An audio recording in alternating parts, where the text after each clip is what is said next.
Good afternoon, and welcome to my discussion on computers as cognitive tools. So, just to start off, giving a brief introduction, computers and technology has evolved drastically since the first massive revolution of it. Going into the 21st century, we have seen a rapid growth in what technology is capable of doing. And with this said, citizens nowadays use technology more than ever. From when we first started in the early 1980s through to now, there has been a vast growth in the use of technology.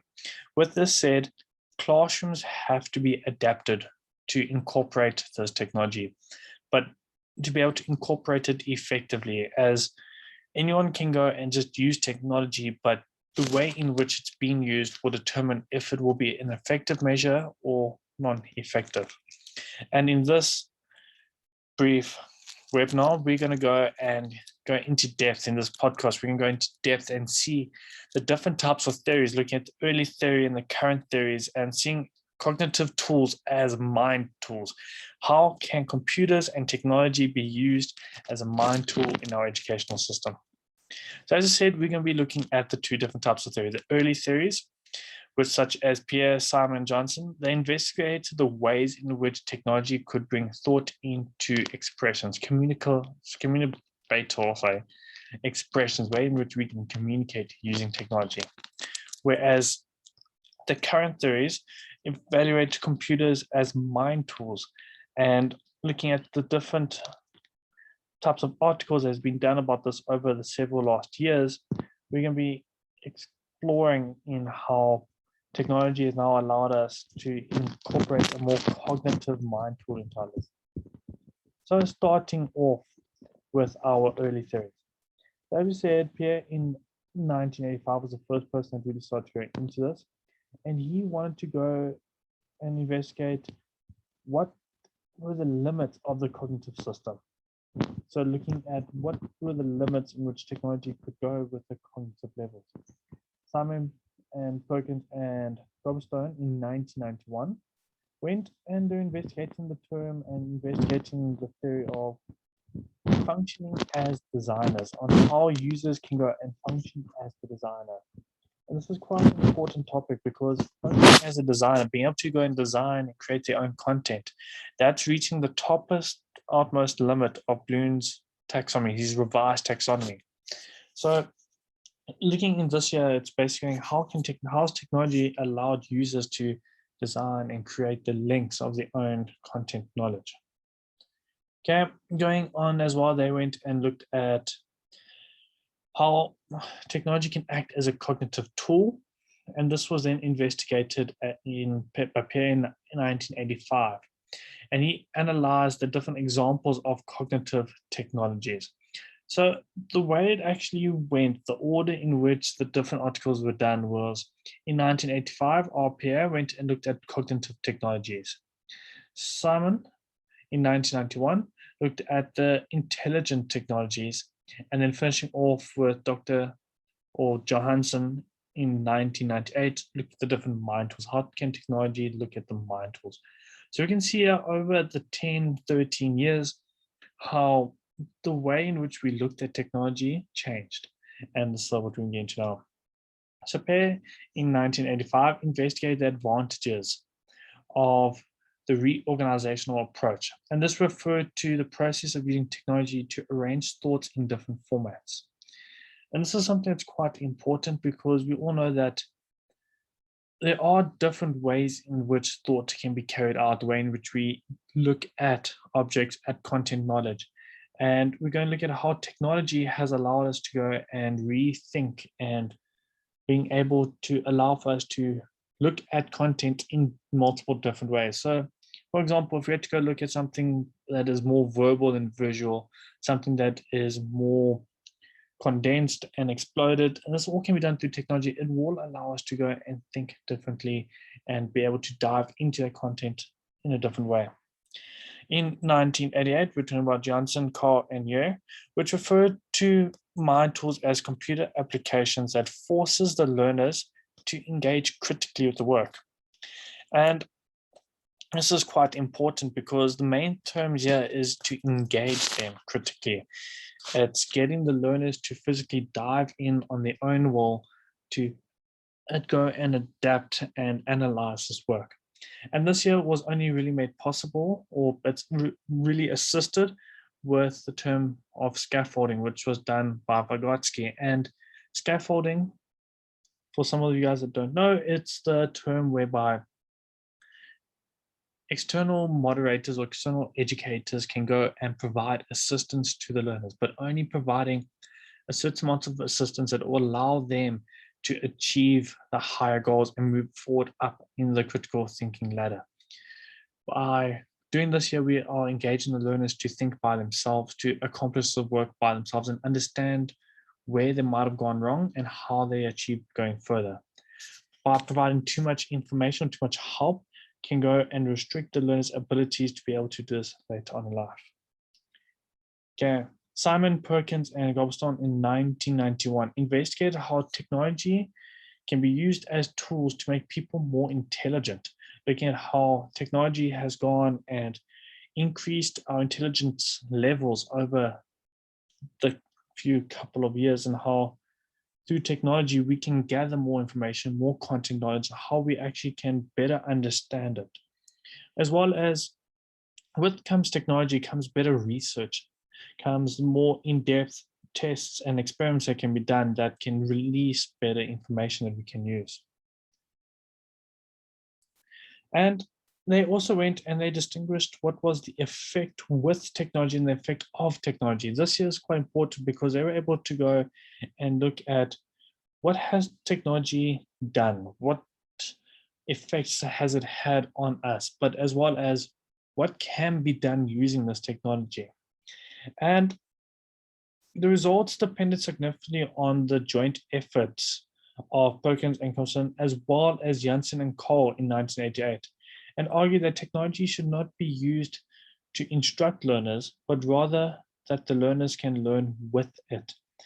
And this is quite important because it changes the different types of learning style, going from more of a behaviorism, a more teacher-centered style through to a learner-centered, allowing them to have a more intrinsic results, as well as for them to go and think more cognitively rather than being told this is the way of doing it.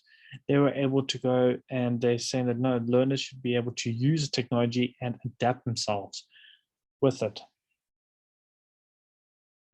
And we can see the difference of the effect of with and of. Okay, when technology is used with the learners can work to solve problems, and the results of the problems that they're able to solve all refer to how well do they work with the technology. When they worked against or they work just directly with it, there's a lot less cognitive abilities that is needed to be used. And we get six different mind tools that originated from these theories. This is systematic organization. And these were basically tools that learners can go and use to analyze their knowledge. So this here is using such things as databases and networking to process the information that they can then use in a more, I'll say, digital, in a more numbers logical manner. Okay, the second one is dynamic organization. So this is using stuff as spreadsheets, microwords, system modeling, mind maps, stuff that compresses this raw data into fixed bullet points. Information interpreting. So this is the third one, and this is the third different type of mind tool. And information interpreting goes and looks at making the information more visual. So stuff as infographics and posters and anything that gives you a more visual with less words but getting the same point across is quite an important mind tool. Knowledge construction is a fourth point, and this is where learners learn more about the topics that they have been busy with, and they learn this here through going and constructing their own knowledge about this. So creating worksheets, online games, stuff like that, where they go and they are required to construct their own knowledge. The fifth one that we're going to be looking at now is hypermedia. This is about creating presentations. So these presentations now can be done in the forms of PowerPoint, YouTube video, something where they need to go take this information, analyze it, and make a presentation which they're going to go and do themselves. So this allows them to go and organize their thoughts in a more logical manner, as well as they need to now think about how will they go and express and tell their story about their knowledge. And the last one is conversational. So this is done through social networking, socializing between themselves, other colleagues. And this is quite an important mind tool, as if a learner is able to go and express themselves, to go and communicate, they need to fully understand the content being taught. Because if any gaps in between, if there's any questioning, they are going to go and learn from us. And any gaps they didn't have will come up with the talking and socializing, as well as the answers for those questions and those gaps that they didn't know will be answered by other learners. As every learner has a different way of interpreting information, and by being able to go and communicate with one another, they are able to find these gaps. So going from the early theory onto current theory. So the current theory, as I said, looks at computers and mind tools. And we're going to be looking at several articles that was published in the Australasian Journal of Education Technologies in 2019. So Drew re-examined the possible opportunities of using cognitive tools, cognitive or otherwise mind tools from technology for learning. Looking at how can technology use these mind tools as more of a cognitive approach that allows learners to participate on a higher order of learning and to go beyond the original means, beyond the original possibilities to achieve the desired goals. Okay, so the first article published in 2019 found that often, rather, the cognitive tools, they weren't fully examined previously. They want to dive in a little bit more. So they referred to cognitive tools and listed the most common types of tools, such as metaphors, hypermedia, symbols, schemes, templates, or databases. And these are the different types of tools that were used in our cognitive tools stated above. So the different categories that we could go and express the mind tools above. So your templates or databases. So this went and empowered the learners to go and express the information in a more logical manner. As you said earlier, that would be more as your systematic and dynamic organization from the early theory. Visualization, this is being able to go and visualize the information more graphically. And this here went through to the same as information interpreting, as discussed earlier. Digital environments such as simulations, microworlds, and computer games.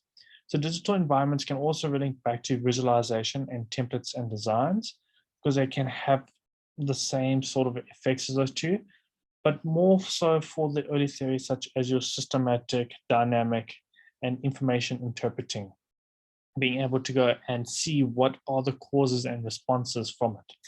Our social environments, so physical communication, this was the same as the conversational model as discussed earlier. And then your schemas. So that's a general use of schemas to represent ideas, and schemas are, to think easily, the different types of procedures, the different types of processes that we can take in the educational sector. So after they had gone and defined and characterized the different cognitive tools into the above orders, they identified 3 different attributes of these cognitive tools. Firstly, the first thing that they discovered is that cognitive tools enables learners to represent their knowledge in some type of form, whether it's visual, it's verbal, it's graphical, or logical. And these tools went and assisted the mental process and the understanding of those concepts for the learners. Secondly, the learners can initialize that skill and can simplify the knowledge with the cognitive tool, thus allowing them and empowering them to complete certain cognitive tasks without the assistance of other educators, as well as being able for them to understand the content knowledge better. They have a less dependency on the cognitive technology to go and assist, give them the answer. This is basically learning with technology rather than learning from the technology. And then being able to use cognitive tools by performing complex calculations and tasks that previously would not have been able to do. So such stuff like this here could be referred to as simulation software, where learners can go and see what's the cause and reactions of something in, for example, a chemical reaction, where they would not be able to go and see what the different types of nuclear substances could have an effect on, for example, because it was too dangerous. Whereby now with these cognitive tools, they can go and see cause and reaction on all the variety of stuff that was previously not available to them.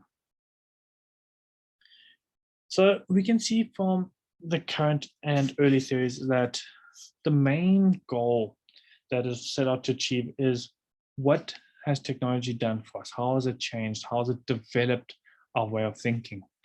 And the basic outcome that came from the current theory links really closely to what was discovered in the early theories, that for learners to be able to use this effectively, they need to go and learn with technology. Technology should go and serve as a way to express content knowledge in a way that previously was not attainable, as well as in a way that's more entertaining for the learners. This should not be done in a more substitute way where they're just going to go and learn from the technology, be able to go and project something up, for example, on a whiteboard, and learners write it down. That's not the correct way of using it, but using technology in such a way that engages the learners actively in a higher cognitive level, thus allowing them to engage with the content knowledge, construct their own relationships, interpret it, and then be able to go and express the information without the use of the technology, in an essence, saying that they're not going to go and have to refer back to what was learned. Due to working with it and cognitively, they have understood the concept on a higher order and able to then go and express themselves. And this is very, very, very important for modern society and for us as educators to understand, because we are going to need to go and apply this here in our own daily lives, in our own classrooms, if you want to teach it, because technology is something that is part of our lives. It's something that we're not going to get rid of anytime soon.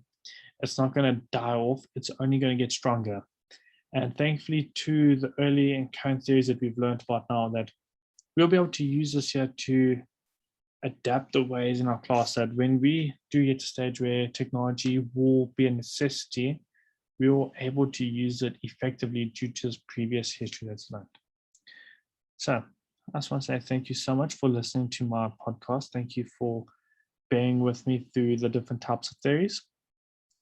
And thanks for just going there and listening, taking your time out to this. So thank you so much. Enjoy the rest of your day. And I hope that you enjoyed learning on how technology does not only act as a medium through content knowledge to be projected, but it is able to redefine content knowledge in a way that engages learners more cognitively and makes it more learner-centered teaching styles rather than a teacher and behavioralism style. Thank you so much and enjoy your day.